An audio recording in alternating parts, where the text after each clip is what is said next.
Estamos iniciando mais um programa expandindo a consciência para o despertar do ser.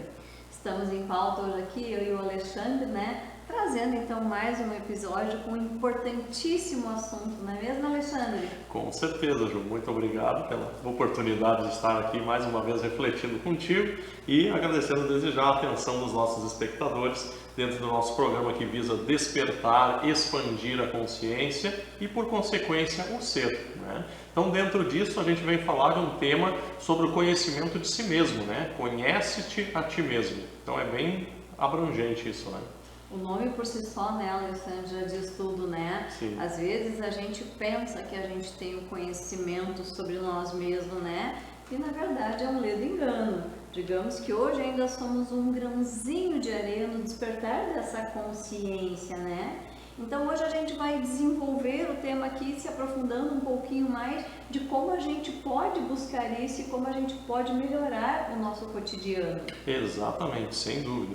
Isso aí de conhecer-se a si mesmo, isso podemos colocar no mínimo que vem desde a Grécia Antiga, tá? Isso só para colocar um início da conversa. Que nós temos uma frase que inclusive é a temática do nosso programa hoje, que está lá no templo de Delfos, na Grécia, uma frasezinha que diz: conhece-te a ti mesmo e conhecerás o universo e os deuses. Então este é um mapa, inclusive, do título do nosso programa. É um mapa que tem algumas dicas de como expandir a consciência e, por consequência, despertar o ser. Então, o que consta nesse conhece-te a ti mesmo? Eu me conheço, eu me chamo Alexandre. Tu te conhece, tu te chama Juliana? É isso? O meu CPF é tal, meu RG é tal, eu calço tal número de calçado, tal número de roupa. Isso é se conhecer? Não, é bem mais do que isso, É mais profundo, Não é adornar o ser, mas é aprofundar o ser.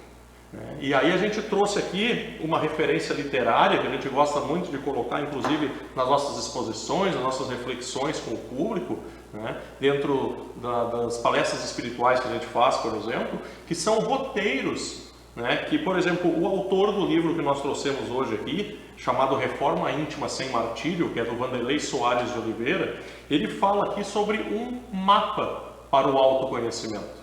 Então, o conhece-te a ti mesmo é principalmente com vistas a autoconhecimento do ser, não do que o adorna, mas sim da sua profundidade, do ser consciencial, ou seja, é um mapa do tesouro, e esse tesouro é um verdadeiro conhece-te a ti mesmo. Então, se tu quiser acrescentar alguma coisa, senão a gente pode falar um pouquinho dessas... Trazendo dentro disso que tu tem falado, Alexandre, é como se nós fôssemos rotulados por uma marca, Sim. Tu tem um nome, tu tem um CPF, tu tem um número que tu calça, como se isso ali te trouxesse um título e uma marca, Quando na realidade tudo isso é essa vivência terrestre aqui, agora nessa vida, Mas o que a gente precisa se aprofundar muito mais é o teu âmago, o teu ser interior, Por que ali diz, lá atrás já falava conhece-te a ti mesmo e terás, o conhecimento do universo? Porque dentro de nós habita um universo gigantesco de possibilidades. E quando a gente passa por situações no nosso dia a dia, que acontecem fatos, situações e que a gente não sabe como lidar com esses conflitos, na realidade é por falta de conhecimento de nós mesmos. Porque esse universo, esse campo de possibilidade que existe dentro da gente, se ele for estudado, se ele for analisado, se ele for pesquisado, se ele for trabalhado dentro de nós, ele vai nos dar a direção e como lidar com as situações no nosso dia a dia. E aí vem de encontro com esse tema que tu vai trazer para nós aí desse maravilhoso livro. Exatamente. Então, como o título do livro diz, é uma verdadeira reforma íntima, sem o martírio, sem a dificuldade, sem a parte penosa que a gente enfrenta, justamente porque a gente não se conhece no nosso interior. Dentro desse universo, por que ele diz assim? Conhece-te a ti mesmo e conhecerás o universo e os deuses. Nós conheceremos toda a potencialidade que nós temos enquanto seres, principalmente espirituais. Porque tudo que a gente falou aqui do CPF, do número da roupa e tal, tudo são adornos da casca. É da casca que a gente veste. Agora, o miolo é que está ali, que reside o verdadeiro autoconhecimento para esse conhece-te, né? Conhece-te a ti mesmo. Então, dentro disso, há algumas considerações, alguns comportamentos aqui que nos ajudará na condução até essa mina de ouro, né? Que é esse conhece-te, né? Então, já é um verbo de ação, conhece-te a ti mesmo, né? E aí terá acesso a um universo vasto e surpreso para a maioria de nós, né? Ou seja, está mostrando o caminho, né? Sim. Está trazendo ferramentas e te dizendo, ó, tu pode por esse viés, tu pode por aquele... Está te trazendo um campo de possibilidades. Sem dúvida. Então acaba se transformando, como o próprio capítulo da obra em questão diz, num verdadeiro código de ética para a transformação. Então eu estou sendo ético comigo mesmo em adotar algum desses pontos aqui e estou me tratando com respeito, dentro dessa oportunidade que eu estou tendo de conhecer a mim mesmo através dentro desses processos aqui que a gente vai refletir um pouquinho. Tá? Perfeito. Então, vamos começar, por exemplo, aqui tem alguns pontos, então, que são roteiros de combate, daqui a pouco, a algumas dificuldades que a gente tem dentro do tema de hoje, tá? Então, o que o livro nos fala? A primeira parte, primeiro ponto, fala sobre ter uma postura de aprendiz. Se eu tenho que buscar o autoconhecimento, né, ou esse conhece a ti mesmo, eu preciso ter uma postura de aprendiz. Eu tenho que estar interessado em conhecer uma parte do meu ser com mais profundidade, né? Eu tenho que ir atrás do desconhecido, eu tenho que procurar saber mais respostas e principalmente saber elaborar as perguntas. Porque atrás de respostas todos estamos. Agora, elaborar as verdadeiras perguntas, aqui é que está a chave do aprofundamento. Porque respostas, pela tecnologia da informação, nós temos várias. Agora, as perguntas certas levam a mundos insondáveis do nosso próprio ser. Então, ter uma postura de aprendiz é o primeiro ponto para ter a humildade de se conhecer. Então, já começamos bem. O autor já coloca muito bem isso. Dentro dessa prática aí, Alexandre, trazendo assim alguns exemplos para alguns leitores nossos que têm uma dificuldade de no dia a dia entender como isso funciona, né? Sim. A gente poderia, por exemplo, usar um caso, uma situação assim. Existem muitas pessoas hoje, né, que gostam de falar muito. São ótimas em bater papo, em conversar, gostam de falar, mas têm uma enorme dificuldade de escutar. Então, esse texto, ele se encaixa perfeitamente nesse tipo de situação. Essa pessoa que gosta muito de falar, ela tem que ter a humildade de aprender a escutar também, se tornar um aprendiz. E não só nessa situação, mas na situação dela própria, porque enquanto ela está falando, ela precisa aprender a se escutar. Ela precisa aprender a ouvir aquilo que ela está falando, né? E trazer para a consciência dela, eu estou colocando em prática isso que eu estou falando? Ou eu estou falando para ensinar os outros, mas eu não aplico, né?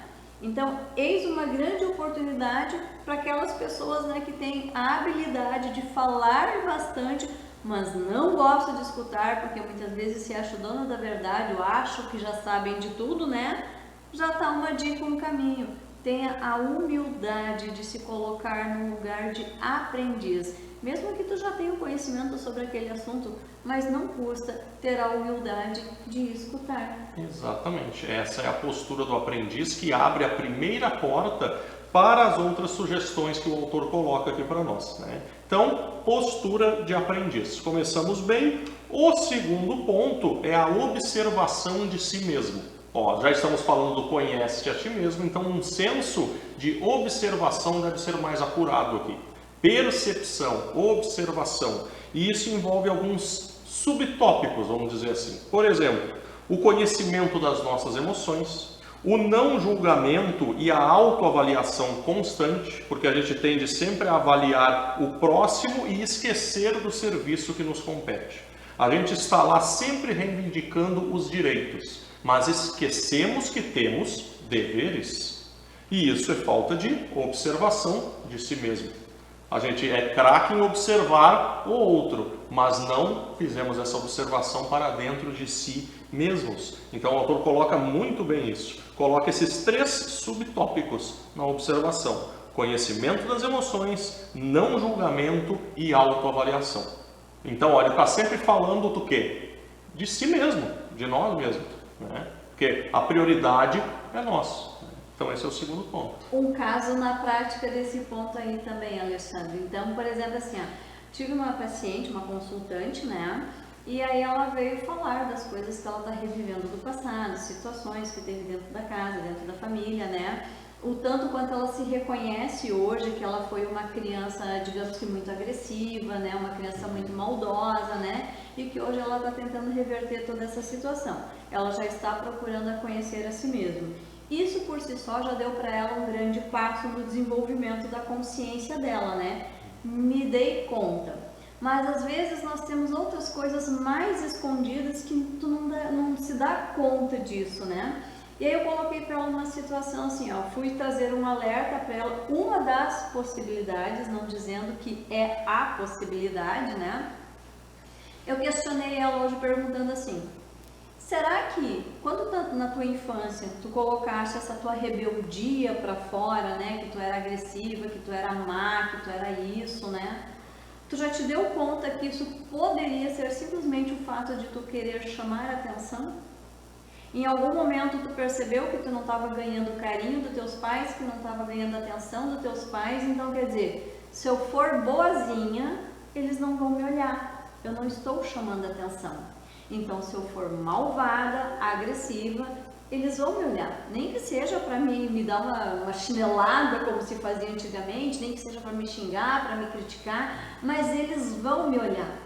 E quando eu disse isso para ela, ela me olhou assim, e foi um impacto na vida dela. Eu não tinha pensado nessa possibilidade. O quanto isso fez um enorme sentido na vida dela, né? Então, olha só, ela já estava se sentindo maravilhosa, que ela estava no caminho da evolução, né? Já mudando quem ela era no passado, trazendo uma nova personalidade para o presente, né? Mas ainda assim tinha coisas mais profundas que ela não tinha esse conhecimento, né?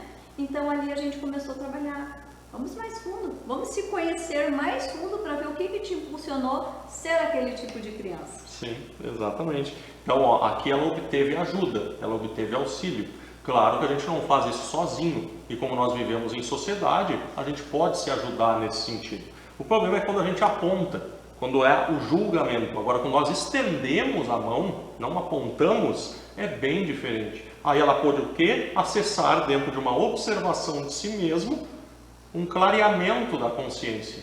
E aí ela teve acesso a um novo ser, que estava ali dentro dela. Só que daí foi retirado o véu. Né? E aí ela se surpreendeu com ela mesma, porque nunca tinha visto por esse lado. Né? Então, tá aí, é o segundo ponto que o autor nos coloca hoje. Né? O terceiro ponto que ele coloca chama-se renúncia. Né? O que é a renúncia? É a mudança íntima, às vezes, quando a gente está nesse processo de autoconhecimento, de conhecer a si mesmo, é tanto que há um processo de seletividade muito grande na nossa vida. Tá? Antes, quando eu era um tipo de pessoa, alguns ambientes ou pessoas serviam para mim. Agora que eu estou nesse processo de observação, de postura de aprendiz, de conhecer a mim mesmo, parece que aquilo não tem mais a mesma importância ou a mesma graça. Né? Então eu passo a selecionar melhor pessoas, ambientes, os meus gostos mudam, as minhas preferências, meus temas, meus assuntos também mudam. Né? Então nós precisamos estar preparados para realizar certas renúncias em prol do conhece a ti mesmo, que nós vamos abandonar o velho para que o novo possa surgir na nossa vida. E nesse momento, principalmente nesse processo inicial, né, quando tu começa a perceber que certos lugares e ambientes não compactuam mais com o teu novo eu, ali começa a gerar um conflito, porque muitas vezes são amigos até de infância, né? Amigos e amigas, e parece que aquela relação tem que ser pro resto da vida daquele mesmo jeito. E aí é o momento que a gente precisa renunciar para entender que novos ciclos estão se abrindo, né? Então, ou seja, é uma ou duas pessoas que vão começar contigo desde o início da caminhada até o final. No decorrer da nossa vida e dos nossos ciclos, quantas pessoas vão passar pelo nosso caminho, pela nossa jornada, e nós precisamos aprender a renunciar, aprender a deixar para trás é quase que um desapego no meio termo de tudo isso, Sim. né, Alexandre? Porque a gente precisa desapegar daquela relação, daquela situação, daquela convivência, porque tem coisas que não são mais compatíveis. Exato. Então, renunciar é a palavra-chave nesse relacionamento. Sim. Dentro de palavrinhas como progresso e evolução, há a renúncia também. É a renúncia do velho, do que não serve mais, do que é incompatível com a minha nova fase, né? Dentro dessa descoberta do ser. Tá? Então, é o terceiro ponto que o autor sugestiona para nós. O quarto ponto é a aceitação da sombra, né? Então, dentro desse processo de renúncia, nós precisamos, dentro de uma aceitação da realidade presente, mudar algumas coisas que agora podem vir a nos prejudicar, a nos destruir ou a nos atrasar. E isso não engloba muitas vezes deixar os hábitos velhos de lado, né? Mas aceitar sem nenhum processo de culpa que aquilo ali teve a sua razão de ser, né? Como comentasse agora há pouco ali dentro do tópico anterior, tem amigos ou pessoas ou situações que não vão ficar ali para sempre e que nós temos que largar, desapegar sem processo de culpa nenhum, né? Aceitar que aquelas coisas aconteceram, que precisavam acontecer, mas que não precisam mais ficar, né? Teve a sua lição, teve o seu porquê, agora é aceitar a sombra, aceitar os seus erros, aceitar tudo o que aconteceu e usar isso como uma mola propulsora, um trampolim para que a partir da sombra surja o eu novo, né? Mais iluminado, mais clareado, né? Aí mais expandido, como diz o nosso programa, né? Eu expando essa consciência, eu desperto o ser, eu consigo me conhecer melhor, fica melhor vislumbrado, né? E dentro do aceitar essa nossa sombra, né, Alexandre, isso também fala das nossas emoções e da nossa maneira de ser e agir no nosso dia a dia, né? Por exemplo, às vezes a pessoa não se dá conta que está sendo crítico demais, né? Às vezes começa a criticar todas as coisas, né? Ah, aconteceu uma situação aqui, larga uma crítica. Aconteceu uma situação lá com outra pessoa, larga outra crítica também, né? E a pessoa não se dá conta o quanto ela está sendo crítica, né? E quando alguém mais íntimo, mais por perto, chega e diz assim, olha, tu tem percebido o quanto tu está ficando crítico, né? E aí a pessoa, não aceitando esse lado sombra, às vezes tenta se defender. Sim. Tenta trazer justificativa tentando se defender. Quando na realidade é muito mais fácil, muito mais prazeroso, te traz muito mais paz e tranquilidade se a pessoa olhar para ela e pensar, puxa, é verdade, eu ando me tornando um pouco crítico mesmo. Porque quando tu começa a te associar, a te amigar com esse teu lado sombra, tu já começa a perceber, não, eu tenho isso, eu te reconheço, eu te aceito, eu não estou te descartando, mas a partir de agora vamos trabalhar junto nesse quesito e nesse sentido, né? Porque de outra forma, como eu costumo dizer, né, pessoas muito críticas somatizam uma grande azia no seu corpo físico, e o que é muito desconfortável, né? Então é mais fácil a gente aceitar esse lado sombra, né, e trabalharmos junto. Sem dúvida.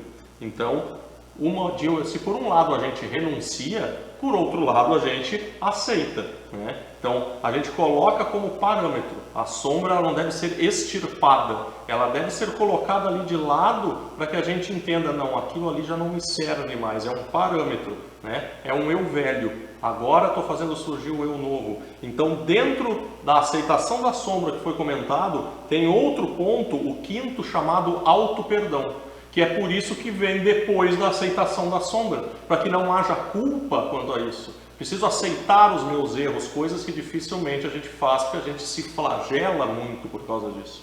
Como eu pude ter feito aquilo, né? E aí eu fico me culpando, fico me martirizando, ó, reforma íntima sem martírio, né? E aí o que acontece? Eu posso estipular para mim mesmo provas ainda mais dolorosas dentro desse autoflagelo, porque eu posso atrair coisas desnecessárias se eu tivesse uma postura de auto-perdão mais efetivo. Isso aqui é coisa a ser trabalhada, isso aqui demanda terapia, demanda grupos de reflexão, demanda tu estar aberto para isso. Se eu ficar no círculo vicioso, né, da culpa, eu não vou ter o círculo virtuoso do auto-perdão, da aceitação da sombra e tudo isso que a gente tem visto até agora, né?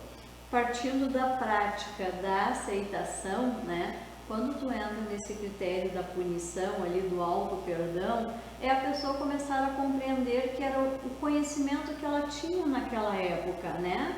Se ela tinha outro conhecimento, se ela tivesse percebido outras possibilidades, né, poderia ter sido diferente, mas ela não tinha. Então, quer dizer, ninguém vai ali e faz alguma coisa, eu vou fazer porque eu sei que eu vou errar e eu vou fazer assim mesmo, né? Todo mundo comete erros pensando que vai acertar ou tentando acertar, né? Então, aceitando que era o conhecimento que a pessoa tinha naquele momento, não precisa nem do auto-perdão, né? Errou, foi sem querer, mas foi devido ao conhecimento que tinha naquele momento. Sim, sem dúvida. Ok, então tá bom, hein? Tá bom esses tópicos aqui de hoje, né? Então, dentro do auto-perdão, nós temos outro ponto que é, se eu pratiquei o auto-perdão, o outro tópico é a cumplicidade com a decisão de crescer. Então eu preciso ter essa cumplicidade comigo mesmo. Eu preciso me abraçar dentro desse processo, focar sempre indo para frente. É uma decisão de crescer, requer cumplicidade minha comigo mesmo. Porque se eu vacilar, né, o objetivo do meu crescimento é comigo. Né? Então, dentro disso é que a gente tem que assumir com seriedade, com foco, né? Sem que nada nos desvirtue desse objetivo. Né? É ser cúmplice daquilo, aqui no bom sentido. E aí voltamos ali novamente, né, Alexandre? Quando eu fiz quando eu tenho autopunição, a culpa por algo errado, né? Se eu ficar travado naquilo ali, eu não vou ter o comprometimento, eu não vou ser cúmplice de mim mesmo para o crescimento, para o desenvolvimento, né? Então eu preciso compreender que aquilo ali foi algo que aconteceu errado na minha vida. É difícil mudar, é difícil novas posturas, é difícil novas atitudes, sim, mas eu preciso ter esse comprometimento, eu preciso ser cúmplice de mim mesmo, né? Ser fiel àquilo ali, tentar tantas quantas vezes forem necessários, né? É quase como dizer uma autodisciplina, né? A pessoa precisa se disciplinar naquele círculo ali, né? Para que ela consiga ter êxito, para que ela consiga ter foco dentro dela mesma e não desistir com facilidade. Sim, isso mesmo. Então, dentro desses processos, desses tópicos todos, o autor cita também a vigilância, né? Então, isso tem até um ensino evangélico, né, que fala do orai e vigiai, né? Então, esta vigilância é em que sentido? É de nós cuidarmos, e por isso também a cumplicidade com a decisão de crescer veio antes desse, nós precisamos cuidar da nossa atitude diante da vida mental. Como é que nós estamos disciplinando a nossa vida mental dentro do foco, da cumplicidade, da renúncia, do auto-perdão, da postura de aprendiz, da observância de si mesmo. Ou seja, tudo está se encaixando até o momento. Então, dentro desse cuidado com a vida e com a vida mental, nós precisamos cultivar um hábito chamado higiene de pensamentos. Porque frequentemente ele se encontra poluído.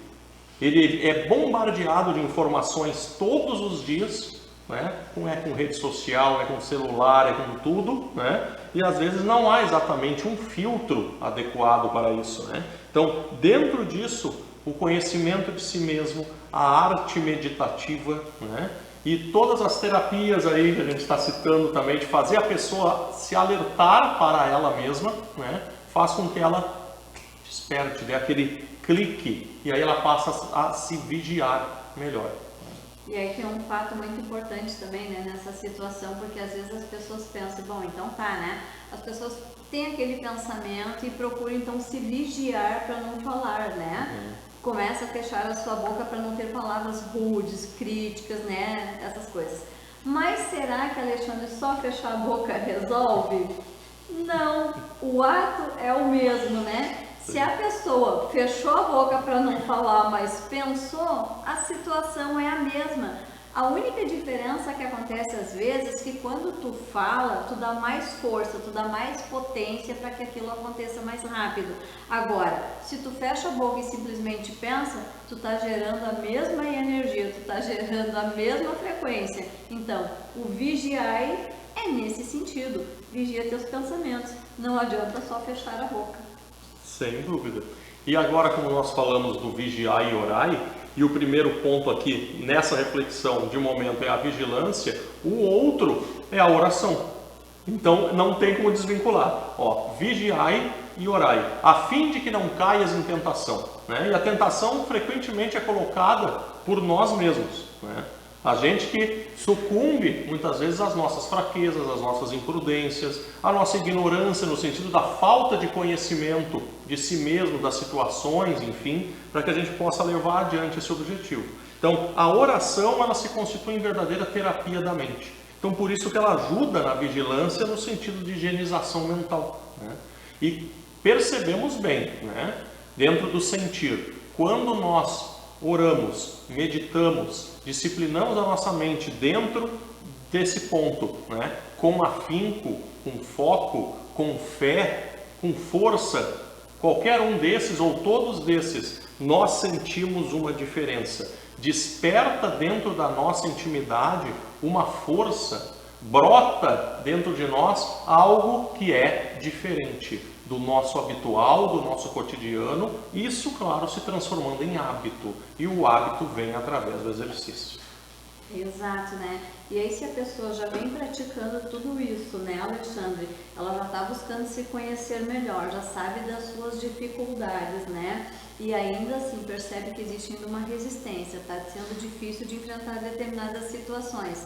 Nós já falamos em outros programas o significado da oração, né? Oração não é aquela que tu precisa ali rezar um Pai Nosso, uma Ave Maria, um Deus Pai ou aquilo que tu acredita, mas sim pedir ajuda, né? Conversar com Deus, abra o teu coração, né? Essa é a tua oração. Então, um pedido de ajuda nesse momento, um pedido de auxílio através dessa oração vai trazer mais leveza para tudo aquilo que está com dificuldade de enfrentar no momento.